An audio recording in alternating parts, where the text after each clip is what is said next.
Сәлем достар, бүгінгі видеода біз сіздермен бірге күлшананы әзірлейтін боламыз. Балалық шақтың ыстық дәмін бүгінгі видеода бірлесе отыра жасайық. Күлшанан атауы да қызық және өзі де өте дәмді нан. Ата-анамыз балалық шағымызда күлшананды беріп бізді бір қуантып тастайтын. Сондықтан өздеріңізді және жақындарыңызды әдемі күлшанандармен қуанту үшін видеоны соңына дейін көріп, лайк басып, комментарий қалдырып кетуді ұмытпаңыз. 1 килограмм ұнымызға дрожжімізді саламыз, 8 грамм тұз саламыз, және де сұйық майымызды құямыз, 50 грамм. Сосын суымызды құямыз. Енді қамырымызды біркелкі етіп илейміз.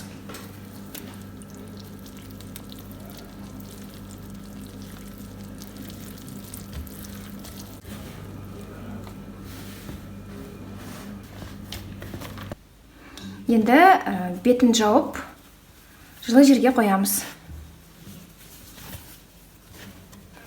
Қамырымыз көтерілгенше. Қамырымыз біраз уақыт тұрды. Аздап көтерілді. Қамырын ашығанын былай кескен кезде байқалады. Осындай қалыпқа енеді. Енді біз бұны ұсақ бөлшектерге бөлеміз. Яғни біз бүгін күлшананы жасаймыз. Бізге қанша қажет деп ойлаймыз, шамамен кішкентай нандарға. Сонша етіп бөлеміз.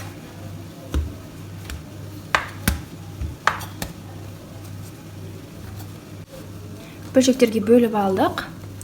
Енді қамырды илейміз, яғни дөңгелетеміз.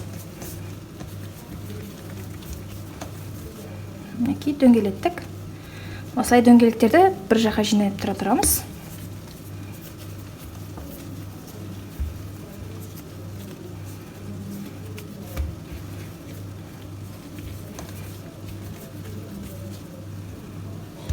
Неке қамырларымызды мынандай бөлшектерге бөліп шықтық. Енді қайысып қалмау үшін бетін жауып қоямыз. Сөйтіп шетінен бір күлшені алып жасайтын боламыз. Бір күлшені алдық. Енді ортасын басамыз.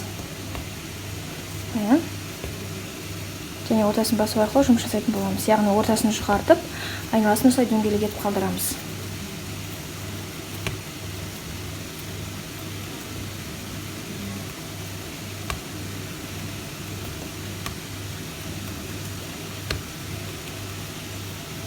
Неке осылай барлығын жасап аламыз. Одан әлде де кішкене жайын қасақ болады, күйттіңкіреп яғни.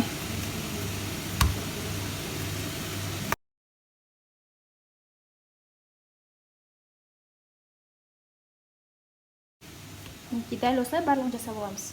Мінекей 9 күлшені бірден бір ыдысқа протеинға яғни пісіргелі жатырмын. Бір жұмыртқаны шағып алдым. Көбінде айтады, сарысын немесе ағын ғана қолдану керек деген сияқты. Менде ондай заңдылық жоқ, мен екеуін деп былай араластыра саламын мумкамен. Және осыны алып қамырын бетіне жағып шығамын. Ондай қатты қимылдарға, оларға қатты мән бермейсіздер деген ойдамын, себебі бір қолмен түсіріп тұрмын. Әйтпесе үйде жарғас, дұрыс көрінбейтін сияқты, жақынырақ қалмаса. Осылай барлығынан жағып шығамыз. Біркелкі етіп, айналасына барлығына, содан кейін барып, күнжут бар ғой, кәдімгі қарапайым күнжут. Немесе күнжут қолданбасаңыздар да болады. Сол күнжутты былай сеуіп шығамыз.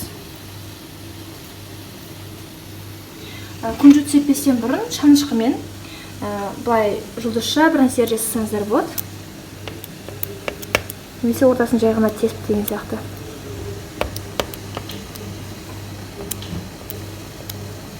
Менде жұмыртқадан көрінбей тұр. Негізі шамамен былай болады. Көбінде мен қолданатын жұлдызшаға ұқсайтын пішін, мен осылай жасаймын.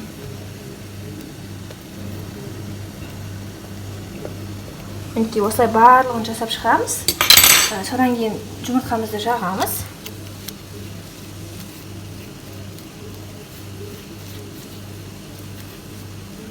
Жұмыртқамызды жақтық.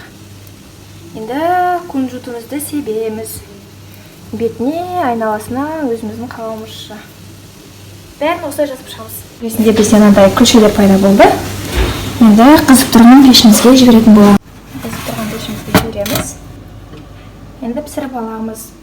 Беті қызарып әдемі болған кезде нанның піскені бірден белгілі болады, сол кезде алатын боламыз. Мінекей біздің күлше нандарымыз дайын. Енді суытатын боламыз. Немесе ыстықтай жесеңіздер, май жағып өте дәмді болады. Біздің күлше нандарымыз дайын. Біреуін әдейі сындырып қойдым. Мінекей. Сіздер де жасап көріңіздер, өздеріңізді және жақындарыңызды дәмді тағамдармен қуантыңыздар. Сіздермен бірге болғанмен Құралай Орынбасарова келесі видеоблогта жүздескенше.